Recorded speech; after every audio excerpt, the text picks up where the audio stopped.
ਸਤਿ ਸ਼੍ਰੀ ਅਕਾਲ ਦੋਸਤੋ, ਤੁਸੀਂ ਦੇਖ ਰਹੇ ਹੋ ਆਜ਼ਾਦ ਆਵਾਜ਼ ਚੈਨਲ। ਆਜ਼ਾਦ ਆਵਾਜ਼ ਚੈਨਲ ਨੂੰ ਸਬਸਕ੍ਰਾਈਬ ਕਰੋ, ਲਾਈਕ ਕਰੋ, ਸ਼ੇਅਰ ਕਰੋ ਤਾਂ ਕਿ ਜਿਹੜੀਆਂ ਐਲਾਂ ਬਾਤਾਂ ਦੇ ਨਾਲ ਲੱਗਦੇ ਪਿੰਡ ਦੀਆਂ ਖਬਰਾਂ ਤੁਹਾਡੇ ਤੱਕ ਪਹੁੰਚ ਸਕਣ।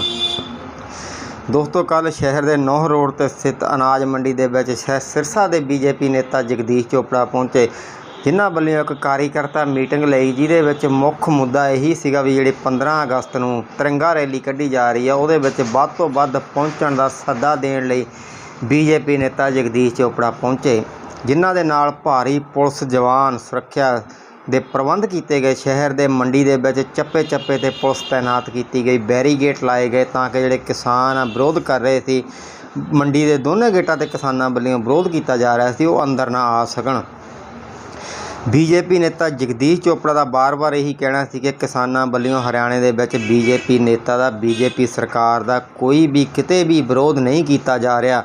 ਪਰ ਫਿਰ ਉਹ ਜਿਹੜਾ ਵਿਰੋਧ ਹੋ ਰਿਹਾ ਸੀ, ਮੰਡੀ ਦੇ ਗੇਟਾਂ ਦੇ ਦੋਵਾਂ ਗੇਟਾਂ ਦੇ ਅੱਗੇ ਬੈਰੀਗੇਟ ਲਾ ਕੇ ਕਿਸਾਨਾਂ ਰੋਕਿਆ ਸੀ, ਉਹ ਕਿਸਾਨ ਕਿਸ ਲਈ ਵਿਰੋਧ ਕਰ ਰਹੇ ਸੀ, ਇਹ ਤੁਸੀਂ ਕਮੈਂਟ ਬਾਕਸ ਦੇ ਵਿੱਚ ਜਾ ਕੇ ਦੱਸਣਾ ਵੀ ਕਿਸਾਨ ਕਿਸ ਚੀਜ਼ ਦਾ ਵਿਰੋਧ ਕਰ ਰਹੇ ਸੀ। ਬੀਜੇਪੀ ਨੇਤਾ ਜਗਦੀਸ਼ ਚੋਪੜਾ ਦਾ ਬਾਰ-ਬਾਰ ਇਹੀ ਕਹਿਣਾ ਸੀਗਾ ਵੀ ਕਿਸਾਨਾਂ ਵੱਲੋਂ ਬੀਜੇਪੀ ਨੇਤਾ ਦਾ ਵਿਰੋਧ ਨਹੀਂ ਕੀਤਾ ਜਾ ਰਿਹਾ। ਬੀਜੇਪੀ ਜਿਹੜੀ ਸਰਕਾਰ ਆ ਕਿਸਾਨਾਂ ਦੇ ਪੱਖ ਦੇ ਵਿੱਚ ਖੜੀ ਆ, ਕਿਸਾਨਾਂ ਦੇ ਫਾਇਦੇ ਲਈ ਕੰਮ ਕਰ ਰਹੀ ਆ, ਫਾਇਦੇ ਲਈ ਜਿਹੜੇ 3 ਕਾਲੇ ਕਾਨੂੰਨ ਆ ਬਣਾਏ ਗਏ ਆ, ਪਰ ਕਿਸਾਨਾਂ ਵੱਲੋਂ ਉਹਦਾ ਪਿਛਲੇ ਕਾਫੀ ਸਮੇਂ ਤੋਂ ਵਿਰੋਧ ਕੀਤਾ ਜਾ ਰਿਹਾ। ਦਿੱਲੀ ਦੇ ਵਿੱਚ ਵੀ ਕਾਫੀ ਟਾਈਮ ਤੋਂ ਕਿਸਾਨ ਜਿਹੜੇ ਬੈਠੇ ਆ, ਮੋਰਚਾ ਲਾ ਕੇ ਬੈਠੇ ਆ, ਅਤੇ ਸਿਰਸਾ ਵੀ ਬੈਠੇ ਆ, ਐਲਾਹਾਬਾਦ ਵੀ ਵਿਰੋਧ ਹੋ ਰਿਹਾ। ਕੱਲ੍ਹ ਪਿਛਲੇ ਦਿਨੀ ਭੋੜਕੇ ਦੇ ਵਿੱਚ ਵੀ ਅਦਿੱਤਿਆ ਚਟਾਲਾ ਦਾ ਵਿਰੋਧ ਕੀਤਾ ਗਿਆ ਅਤੇ ਉਹਨਾਂ ਨੂੰ ਉਹ ਮੀਟਿੰਗ ਆ ਜਿਹੜੀ ਕਾਰਜਕਰਤਾ ਮੀਟਿੰਗ ਸੀ, ਉਹ ਕੈਂਸਲ ਕਰਨੀ ਪਈ। ਬੀਜੇਪੀ ਨੇਤਾ ਇਹੀ ਵਾਰ-ਵਾਰ ਸਾਰੇ ਬੀਜੇਪੀ ਨੇਤਾ ਜਿਹੜੇ ਸਿਰਸਾ ਜ਼ਿਲ੍ਹੇ ਦੇ ਬੀਜੇਪੀ ਨੇਤਾ, ਹੋਰ ਵੱਡੇ ਨੇਤਾ, ਉਹ ਹੀ ਕਹਿ ਰਿਹਾ ਵੀ ਕਿਸਾਨਾਂ ਵੱਲੋਂ ਬੀਜੇਪੀ ਨੇਤਾ ਦਾ, ਬੀਜੇਪੀ ਸਰਕਾਰ ਦਾ ਵਿਰੋਧ ਨਹੀਂ ਕੀਤਾ ਜਾ ਰਿਹਾ। ਇਹ ਜਿਹੜੇ ਵਿਰੋਧ ਕਰ ਰਹੇ ਆ, ਇਹ ਕਿਸਾਨ ਨਹੀਂ ਹੈ, ਆਮ ਲੋਕ ਆ, ਆਪਣੇ ਸਵਾਰਥ ਲਈ ਵਿਰੋਧ ਕਰ ਰਹੇ ਆ। ਇਹ ਤੁਸੀਂ ਦੱਸਣਾ ਵੀ ਵਿਰੋਧ ਕਿਸ ਚੀਜ਼ ਦਾ ਹੋ ਰਿਹਾ, ਕੀ ਜਾਇਜ਼ ਹੋ ਰਿਹਾ ਕਿ ਨਹੀਂ ਹੋ ਰਿਹਾ। धन्यवाद दोस्तों, तुसी देखते रहो आज़ाद आवाज़ चैनल। श्रीमान चडूनी जी वो तो नंगे ही हो गए, नंगे ही हो गए। कहीं भी कोई भी किसान भारतीय जनता पार्टी का विरोध नहीं कर रहा है, इसलिए कोई किसान सपने में भी भारतीय जनता पार्टी का या भारतीय जनता पार्टी के नेतृत्व की सरकार का विरोध करने की सोच भी नहीं सकता है। जिंदाबाद जिंदाबाद, बीजेपी के दले वापस जाओ, वापस जाओ, वापस जाओ, बीजेपी के दले वापस जाओ।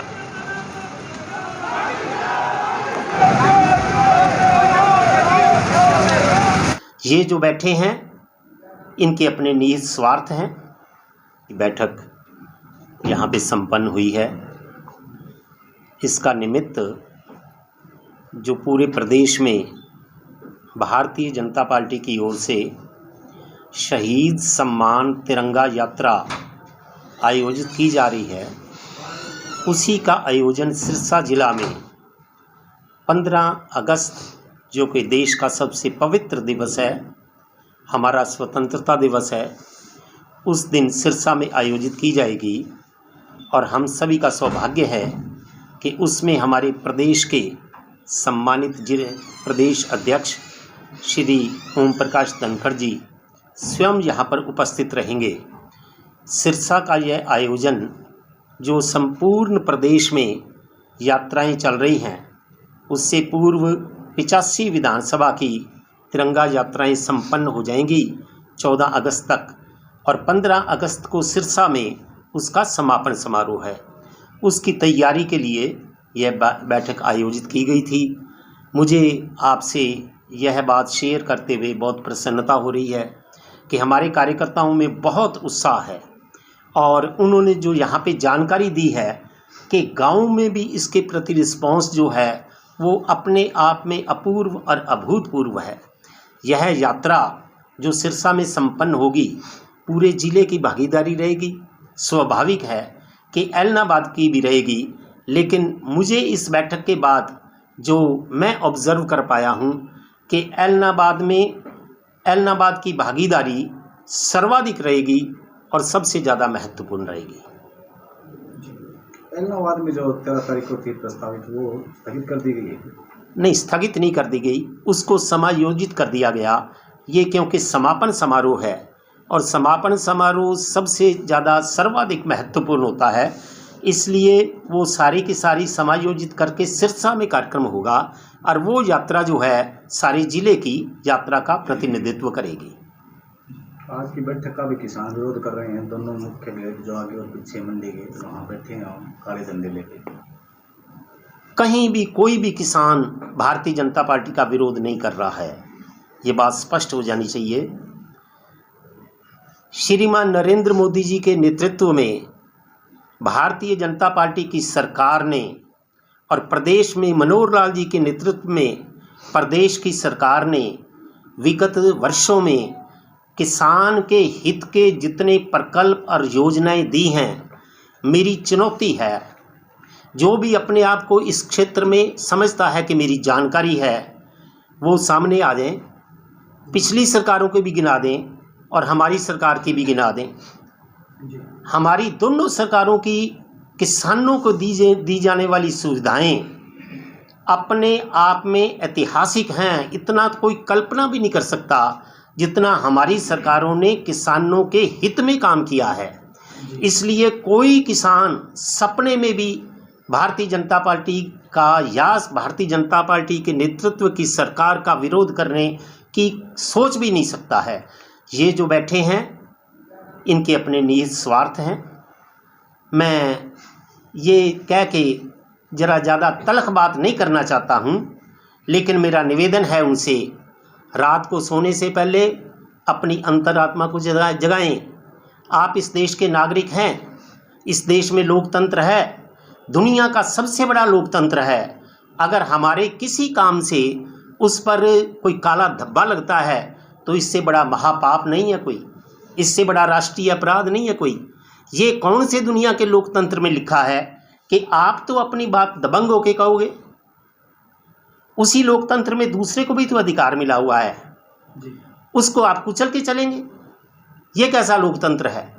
आप बड़े प्रबुद्ध हैं, मीडिया के लोग हैं, देश के ओपिनियन मेकर्स हैं, आप इस बात को आगे लाइए और उनसे भी ये प्रश्न कीजिए कि इस संविधान ने आपको अधिकार दिया है तो लोकतंत्र में दूसरे दलों को भी अधिकार दिया है। दूसरों के अधिकारों को कुचल के आप अपने अधिकारों का दुरुपयोग करेंगे, ये ना वांछित है, ना उचित है, ना ये वैध है।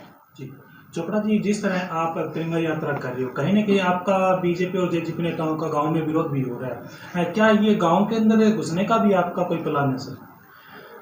देखो, हम इतनी छोटी सोच से चलने वाले लोग नहीं हैं। भारतीय जनता पार्टी सिर्फ राजनीतिक दल नहीं है। देश के प्रति समर्पण का भाव जिन लोगों के हृदय में है वो अपने जीवन होम करके देश के अस्तित्व को बनाते हैं और उसको आगे बढ़ाते हैं। हम सिर्फ छोटी छोटी सोच से नहीं चलते हैं कि इससे मुझे राजनीतिक फ़ायदा होगा या लाभ होगा। हम सिर्फ एक ही बात सोचते हैं कि मेरे इस कदम से मेरे देश को लाभ होगा या नुकसान होगा। हमने कभी सपने में भी नहीं सोचा कि जिससे देश को नुकसान होगा हम वो काम करेंगे, कतई नहीं करेंगे। और एक बात और है, जहाँ पे एक तरफ देश है, एक तरफ सत्ता है, सैकड़ों सरकारों को लुटा सकते हैं देश के लिए। देश हमारे लिए सर्वोपरि है। ये जो बैठे हैं इनके क्या स्वार्थ हैं मैं नहीं जानता हूँ, मुझे नहीं पता। हो सकता है इनको दिखता हो शायद जैसे श्रीमान चडूनी जी, वो तो नंगे ही हो गए, नंगे ही हो गए। पार्टी बनाई है, उनको लगा कि केजरीवाल मुख्यमंत्री बन गया तो तू क्यों नहीं बन सकता।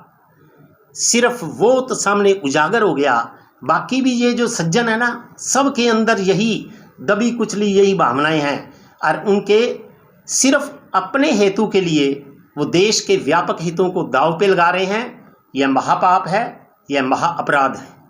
चोपड़ा जी, आपने ये कहा ये लोग किसान नहीं है। अगर किसान नहीं है, बिना मतलब परेशान कर दिया तो इन पर नकेल क्यों नहीं कसी जा सकती? देखो, एक बताऊं मैं आपको, भजनलाल जी का राज हुआ, किसानों पे गोली चली। चौटाला जी का राज आया, किसानों पे गोली चली। चौधरी बंसीलाल जी का राज आया, किसानों पे गोली चली। हमारे साथ इन्होंने क्या कुछ नहीं किया, आप इस बात के साक्षी हैं। हमारे कार्यकर्ताओं को कितनी ज़्यादा ज्यादती की, लेकिन मैं साधुवाद देता हूं और अभिनंदन करता हूं अपने नेतृत्व का उन्होंने कहा कि हम सफ़र कर लेंगे, हमारे साथ आप जो करोगे 100% नहीं 101% जाति कर रहे हो आप, लेकिन उसके बावजूद हमने कहीं भी फोर्स यूज़ नहीं की, इसलिए कि हमारे दिल में भारत बसता है और हम समझते हैं ये भी हमारे भाई हैं, ये भी इस देश के नागरिक हैं। अगर इनका नुकसान हुआ पीड़ा हमें होगी, वो तो नहीं सोच रहे हैं, लेकिन ईश्वर ने बुद्धि और विवेक सभी को दिया है। हमारे नेतृत्व की जो सोच है इतनी ऊंची है, आप कल्पना नहीं कर सकते। जिस दिन 26 जनवरी वाले दिन हुआ क्या कुछ नहीं हो सकता था, लेकिन कहीं भी सरकार के एक ही आदेश थे कि किसी का नुकसान नहीं होना चाहिए, चाहे बाकी जो मर्जी हो जाए, जो मर्जी हो जाए। आज भी हम उसी जगह पे हैं। आप जितनी जाति करना चाहते हैं कर लो, हमारा सब्र बहुत ज़्यादा है, बहुत ज़्यादा है, बहुत ज़्यादा है। आप जगदीश चोपड़ा को नुकसान पहुंचाओगे, जितना पहुंचा सकते हो पहुंचा दो, लेकिन मेरे देश का अहित नहीं होना चाहिए। हमारा एक ही भाव है, एक ही लक्ष्य है, एक ही विचार है। कहीं ना कहीं ये इलाहाबाद उपचुनाव को लेकर भी कहीं ना बीजेपी की तैयारियां चल रही है और इलाहाबाद के अंदर ज़्यादातर मीटिंगें हो रही है बीजेपी नेताओं की। नहीं, ऐसा नहीं है कि इलाहाबाद में हो रही हैं, ये पूरे प्रदेश में यात्रा चल रही है, पूरे प्रदेश में बैठकें हो रही हैं।